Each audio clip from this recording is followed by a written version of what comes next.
Gouvernement, Mesdames, Messieurs les chefs de délégation, distingués délégués, chers compatriotes, j'ai l'immense honneur de représenter ici à la tribune de l'Assemblée générale des Nations unies, à un carrefour particulier de son histoire, le peuple haïtien, digne et fier, qui malgré les tempêtes de tous ordres, a toujours su se relever.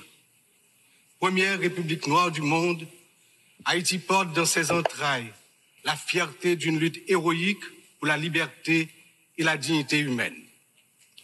Elle se trouve aujourd'hui à un carrefour décisif. C'est donc avec le poids de cette histoire et l'espoir d'un avenir meilleur que je m'adresse à vous en appelant à la solidarité agissante de la communauté internationale. Permettez-moi tout d'abord d'adresser mes chaleureuses félicitations à vous, Son Excellence Philémon Yang, ancien Premier ministre du Cameroun, pour votre élection en tant que président de cette 79e session de l'Assemblée générale. Haïti se tient fermement à vos côtés et vous assure de tout son soutien tout au long de votre mandat afin de faire de cette session un succès pour l'ensemble de la communauté internationale. Qu'il me soit permis aussi de saluer l'excellente qualité du travail accompli au cours de la 78e session par votre prédécesseur, Son Excellence, M. Denis Francis de Trinité et Tobago, qui a su conduire les travaux avec dextérité, sagesse et leadership. Je saisis également cette occasion pour exprimer au nom du peuple haïtien toute notre gratitude à vous, Monsieur le Secrétaire général Antonio Guterres, pour votre visite en Haïti, votre présence sur notre sol et votre soutien. Tout à l'heure, alors c'est Edgar Leblanc. Et mettez-vous sous mute Pascal pour nous cas. Et en attendant, après pour nous capable passer. Mettez sous mute. Resteront gravés dans nos mémoires. Je tiens à exprimer ma plus profonde gratitude à la communauté internationale pour le soutien apporté à mon pays en ces temps de crise. Cette solidarité, qu'elle se manifeste à travers des initiatives de sécurité, d'aide humanitaire ou de soutien au développement, est grandement appréciée. Par cette coopération continue et mieux adaptée, Haïti se remettra plus forte, plus résiliente et engagera confiante sa marche assurée vers le développement et le progrès. Je salue ici tous les compatriotes haïtiens à travers le monde, qui tout en restant attachés à leur pays natal, sont obligés de chercher d'autres cieux plus cléments pour gagner leur vie. Tout le monde reconnaît qu'ils sont de rudes travailleurs. Je veux leur dire, partout où ils se trouvent, que le Conseil présidentiel de transition et le gouvernement pensent à eux en attendant que les conditions soient réunies pour qu'ils reviennent au bercail. J'en profite pour saluer Amnesty International et d'autres organismes opérant dans le domaine de la défense des droits humains qui suivent de près les violations des droits des migrants haïtiens à travers le monde. Je me permets, au nom du peuple haïtien, de saluer fraternellement tous les amis d'Haïti qui ont fait preuve de solidarité envers les migrants de notre pays, en particulier ceux résidant à Springfield dans l'Ohio, aux États-Unis. La longue histoire d'amitié et de solidarité réciproque entre nos deux nations, depuis notre participation à la bataille de Savannah en 1779, nous permet de dire avec confiance que le peuple américain rejette toute incitation à la haine contre notre communauté. La participation active des immigrés haïtiens à différents niveaux de la vie des États-Unis est tangible et significative. À cet égard, les passions qui émergent naturellement lors d'une campagne électorale ne devraient en aucun cas servir de prétexte à la xénophobie ou au racisme dans un pays tel que les États-Unis, une nation forgée par des immigrants de toutes origines et qui s'est érigée en modèle de démocratie à l'échelle mondiale. Monsieur le Président, Excellences, Mesdames et Messieurs, le thème de cette 79e Assemblée générale, ne laisser personne de côté, agir ensemble pour la paix, le développement durable et la dignité humaine des générations présentes et futures, résonne profondément avec les défis majeurs auxquels le monde est confronté aujourd'hui. Ce thème est un appel urgent à l'unité et à la coopération internationale dans un contexte où les inégalités, les conflits et la crise climatique exacerbent la vulnérabilité de millions de personnes à travers le globe. Alors que de nombreuses nations peinent à atteindre les objectifs de développement durable, il est plus que jamais nécessaire de garantir que toutes les voix, en particulier celles des plus marginalisées, soient incluses dans les processus de décision mondiaux. Cette thématique revêt également une importance capitale dans le contexte de la crise actuelle en Haïti. Il incarne l'essence même de notre lutte pour restaurer la paix et la stabilité, tout en assurant que chaque citoyen haïtien, chaque citoyenne puisse jouir de ses droits fondamentaux. Agir ensemble, comme le souligne le thème, est essentiel pour Haïti, car notre redressement ne peut se faire pleinement sans cette solidarité internationale. Monsieur le Président, Excellences, Mesdames et Messieurs, aujourd'hui, notre monde est confronté à des défis d'une ampleur sans précédent, des défis qui préoccupent profondément l'ensemble de la communauté internationale. Les Nations Unies, dans leur mission historique de promouvoir la paix, la sécurité et le développement durable, se retrouvent en première ligne face à des crises qui menacent non seulement des nations isolées, mais l'ensemble de l'humanité. Le changement climatique est sans doute l'un des plus grands périls de notre époque. D'après les données récentes du groupe d'experts intergouvernemental sur l'évolution du climat, la température mondiale a déjà augmenté d'environ 1,1 degré centigrade depuis l'ère pré-industrielle. Cette élévation a provoqué une intensification des phénomènes climatiques extrêmes tels que les ouragans, les sécheresses, les inondations, des catastrophes qui affectent particulièrement les nations les plus vulnérables comme Haïti. En 2023, le Programme des Nations Unies pour le développement a estimé que plus de 100 millions de personnes supplémentaires risquent de basculer dans la pauvreté d'ici à 2030 en raison des effets du changement climatique. Pour Haïti, qui fait partie des pays les moins émetteurs de gaz à effet de serre, mais qui ont subi les impacts les plus dévastateurs, cette crise mondiale exacerbe nos difficultés à garantir la sécurité alimentaire, l'accès à l'eau potable et la stabilité économique. Les conflits armés continuent également de semer la destruction et de ravager des vies humaines. Selon le Haut Commissariat des Nations Unies pour les réfugiés, le nombre de personnes déplacées de force a atteint 110 millions en 2023, un chiffre qui n'a jamais été aussi élevé dans l'histoire de l'humanité. Que ce soit en Syrie, en Ukraine ou dans la région du Sahel, ces conflits prolongés exacerbent la pauvreté, détruisent des infrastructures vitales et entraînent des flux massifs de réfugiés. Le monde ne peut rester inactif alors que des millions d'hommes, de femmes et d'enfants fuient les violences en quête de sécurité et de dignité. L'engagement de la communauté internationale est plus que jamais nécessaire pour trouver des solutions diplomatiques et promouvoir des initiatives de consolidation de la paix. Un autre défi majeur concerne les inégalités économiques qui continuent de se creuser. Selon le rapport sur le développement humain 2023 du PNUD, près de 1,2 milliard de personnes vivent encore dans la pauvreté multidimensionnelle, c'est-à-dire qu'elles manquent d'accès à des services essentiels tels que la santé, l'éducation et des conditions de vie décentes. La pandémie de Covid-19 a amplifié ces inégalités, poussant des millions de personnes supplémentaires dans la pauvreté. Pour des nations comme Haïti, l'impact a été dévastateur. Avec un taux de pauvreté des plus élevés, Le pays fait face à des défis structurels profonds.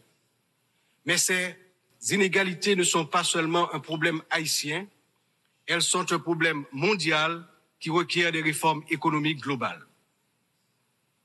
En outre, les défis liés à l'insécurité alimentaire se sont intensifiés ces dernières années.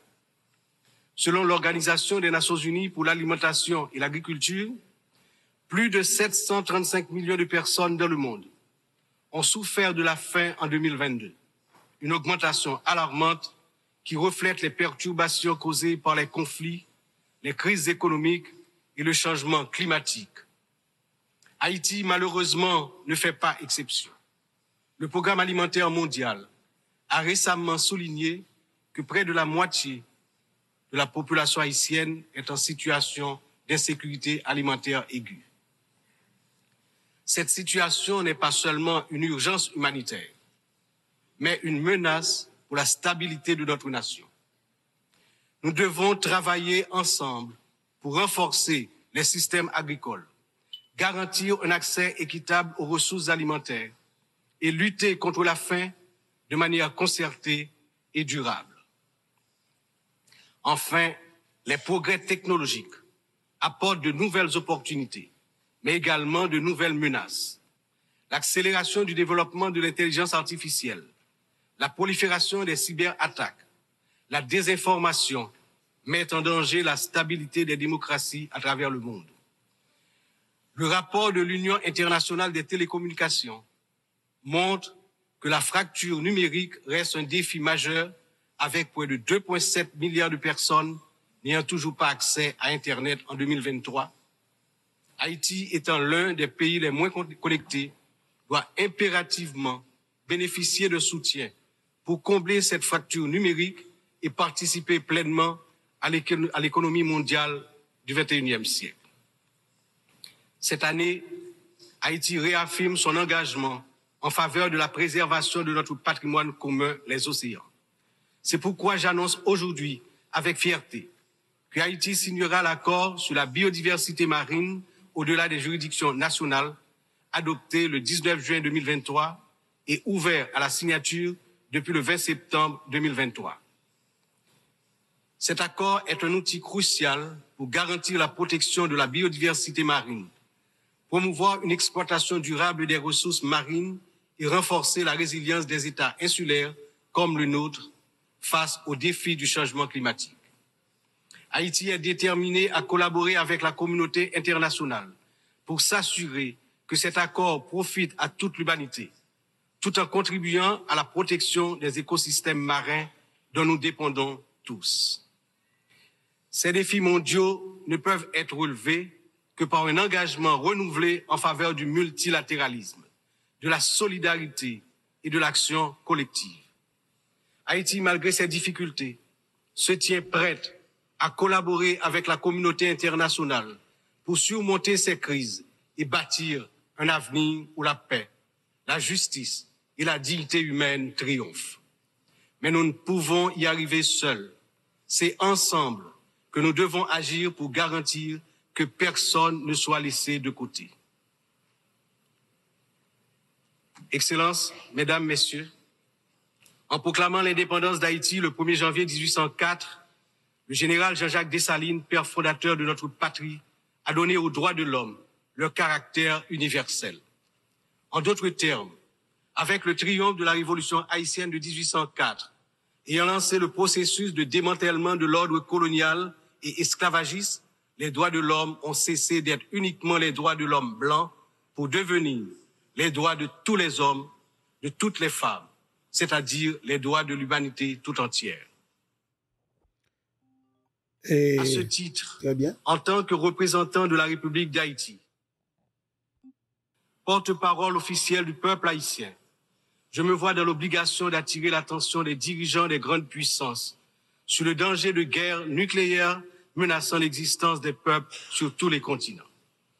Dans cette optique, au nom de la République d'Haïti, je lance un vibrant appel aux chefs d'État de tous les pays membres des Nations Unies pour leur demander d'éviter à l'humanité le péril de la fin de la civilisation sur Terre. Monsieur le Président Excellences, Mesdames et Messieurs, je m'exprime aujourd'hui avec l'expérience de plusieurs années consacrées au service de mon pays. Mon parcours politique, profondément ancré dans l'histoire d'Haïti, m'a permis de traverser de nombreuses épreuves, toujours avec un même objectif: le progrès de mon pays, la fierté, la dignité et le bien-être du peuple haïtien meurtri. Ayant présidé le Sénat de la République de 1995 à 2000, puis ayant été témoin de moments critiques de notre histoire politique, j'ai vu de près les défis auxquels notre nation a été confrontée. Mon engagement politique remonte à une époque où les luttes pour la stabilité et la démocratie étaient omniprésentes. Aujourd'hui, en tant que président du Conseil présidentiel de transition, je me retrouve à nouveau à un moment charnière de l'histoire d'Haïti. Mon parcours m'a enseigné que la résilience et la volonté collective sont les seules voies pour garantir un avenir stable et prospère.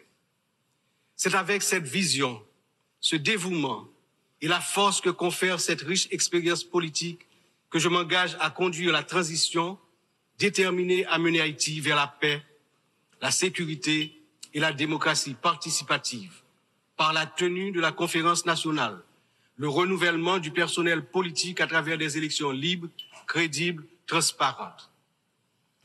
Le peuple haïtien, malgré ces épreuves auxquelles il est confronté, refuse de se laisser submerger par le désespoir. Des défis d'une ampleur sans précédent, une violence dévastatrice, une instabilité politique persistante, une précarité quasi générale et une pauvreté dégradante se posent à son intelligence et à ses capacités d'action. Au milieu de cette tempête, il a compris qu'il lui fallait prendre une décision courageuse, celle de se mettre ensemble, de s'unir malgré les différences profondes pour pouvoir se relever et se mettre en marche, en toute confiance, vers la sortie de la crise multidimensionnelle qui l'afflige depuis déjà trop longtemps. La création du Conseil présidentiel de transition est une matérialisation de cette décision, un exemple tangible de cette volonté de se réconcilier avec soi-même. Ce Conseil qui rassemble organisations de la société civile et toutes les tendances politiques du pays est le fruit de longues négociations. Il incarne la pluralité de la société haïtienne. Sa feuille de route est claire: restaurer la sécurité publique, organiser des élections libres, transparentes à la fin de l'année 2025, rétablir la confiance dans les institutions de l'État. Pour y parvenir, nous, responsables au plus haut niveau de l'État, savons que nous aurons besoin du soutien de la communauté internationale. Mais d'abord, nous devons compter sur nous-mêmes, sur notre résilience, notre capacité à surmonter les divergences, les divisions internes.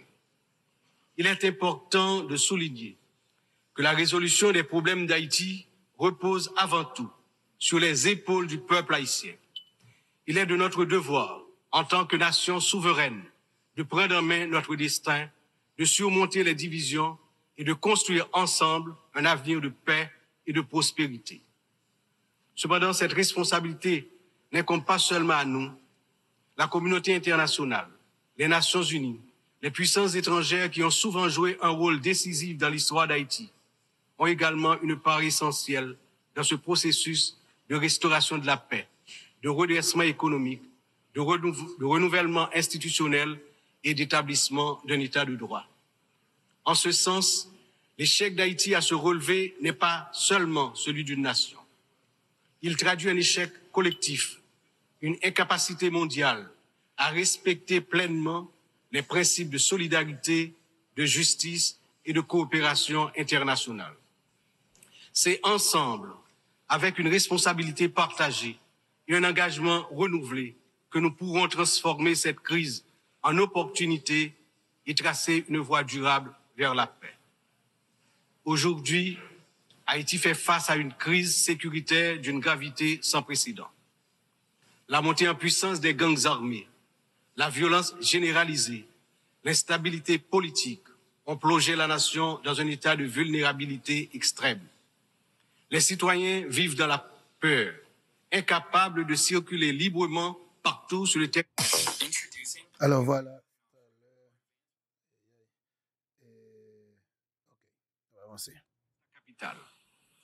Cette situation affecte tous les aspects de la société haïtienne, fragilise les institutions, paralyse l'économie, mine l'espoir de lendemain meilleur. L'avenir du pays est menacé. 50% de l'effectif des gangs de la région de la capitale sont constitués d'enfants et d'adolescents, filles et garçons. Ils servent souvent de chair à canon lors des opérations contre les forces de l'ordre. Ils sont l'objet de graves violences de toutes sortes, y compris des violences sexuelles.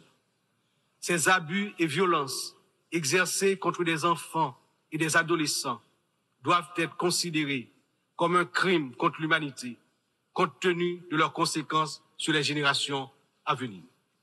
Le rétablissement de la sécurité nationale est une priorité absolue pour les autorités haïtiennes. Elles sont pleinement engagées à mettre fin à cette spirale de violence et à restaurer l'ordre afin de garantir à chaque citoyen, à chaque citoyenne, le droit fondamental à la sécurité. Elles sont conscientes que la paix et la stabilité sont les fondements indispensables pour permettre à Haïti de se redresser, de rétablir la confiance dans ses institutions, d'assurer le développement socio-économique du peuple. Dans cette optique, la décision du Conseil de sécurité d'autoriser le déploiement de la mission multinationale d'appui à la sécurité à travers la résolution 2699 a été une réponse directe aux appels du peuple haïtien. Cette mission, bien que n'étant pas une force onusienne classique, incarne l'engagement de la communauté internationale à soutenir Haïti dans sa lutte contre l'insécurité. J'exprime au nom du peuple haïtien ma profonde gratitude aux États contributeurs, notamment au Kenya, pour avoir accepté d'assumer le leadership de la mission, ainsi qu'à tous les pays qui ont apporté leur soutien.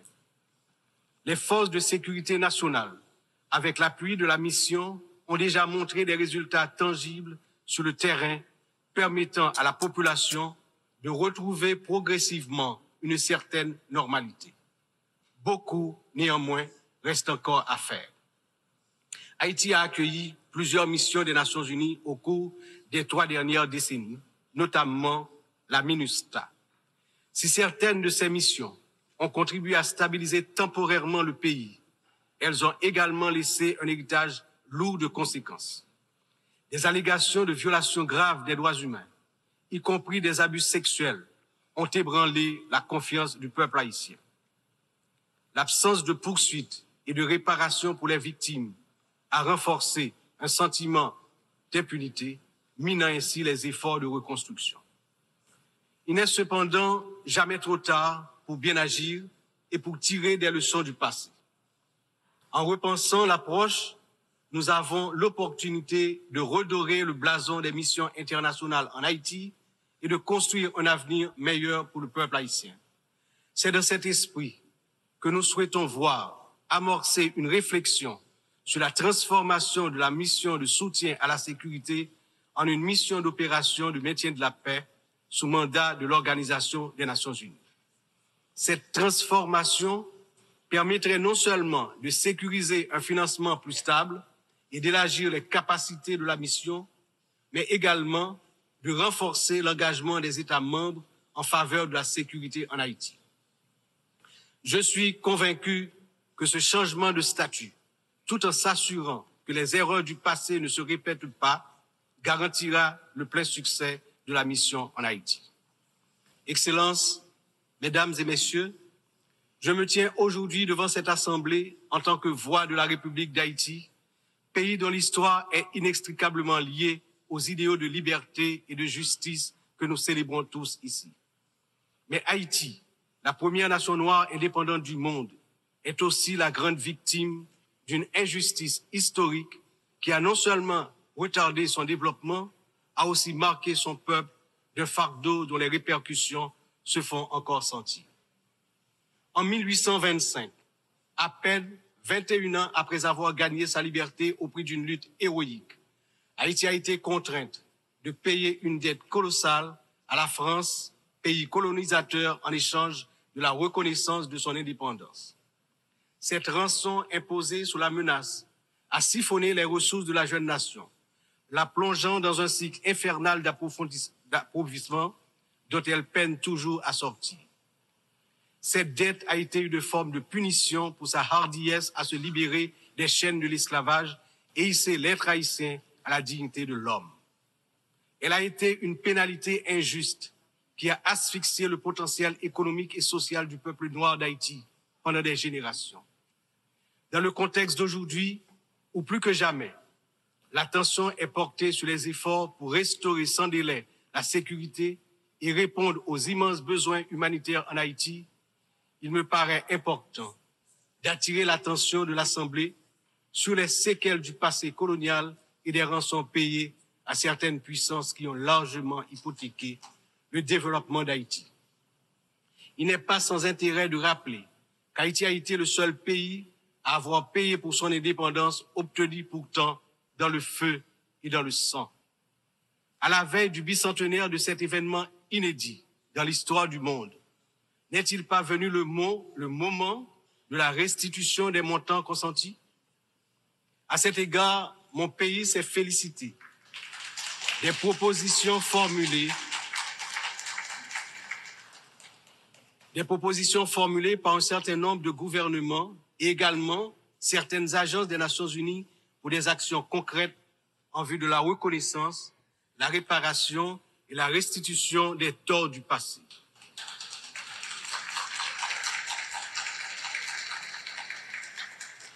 Haïti a confiance sans réserve dans l'Organisation des Nations Unies, dont les piliers sont la lutte pour l'égalité entre les peuples et le maintien de la paix entre les nations, pour jouer son rôle notamment dans la mise en place des mécanismes appropriés pour faciliter le dialogue entre les pays victimes de la colonisation et les anciennes puissances coloniales.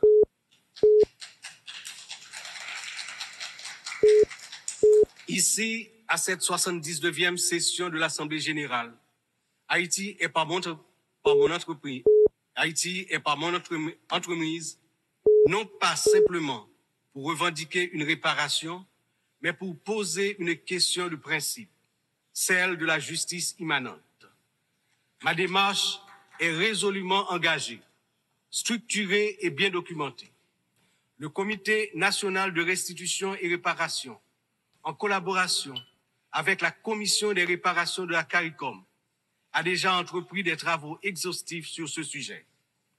Nous demandons la reconnaissance d'une dette morale et historique et la mise en œuvre de réparations justes et appropriées qui permettront à notre peuple de se libérer des chaînes invisibles de ce passé injuste. Excellences, Mesdames et Messieurs, l'histoire nous enseigne que les nations ne se relèvent pas dans l'isolement, mais dans l'union des forces, dans l'engagement résolu à bâtir un avenir commun.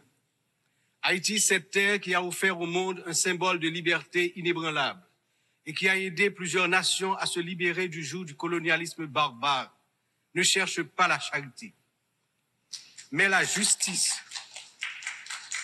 le respect,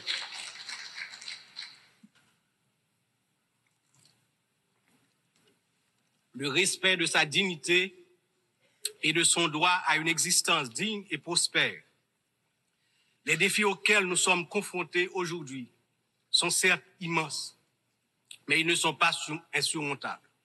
Ils exigent de nous tous une vision partagée, un sens profond de notre humanité commune et la détermination à transformer les crises en occasion de renouveau. Chaque nation, grande ou petite, riche ou vulnérable, porte une part de l'avenir collectif entre ses mains. C'est dans cette interdépendance que réside la force véritable du multilatéralisme. Que ce débat général soit le moment où nous réaffirmons notre engagement indéfectible envers la paix, la dignité humaine et le développement durable, car ce que nous faisons aujourd'hui résonnera dans les siècles à venir. L'histoire jugera la manière dont nous aurons su répondre aux défis de notre temps. Ensemble, dans un esprit de solidarité et de coopération, nous pouvons et nous devons construire Un avenir où aucun peuple, aucune nation ne sera laissé pour compte. Vive Haïti, vive la coopération internationale. Demain, un autre pays, demain, un autre monde. Je vous remercie pour votre attention.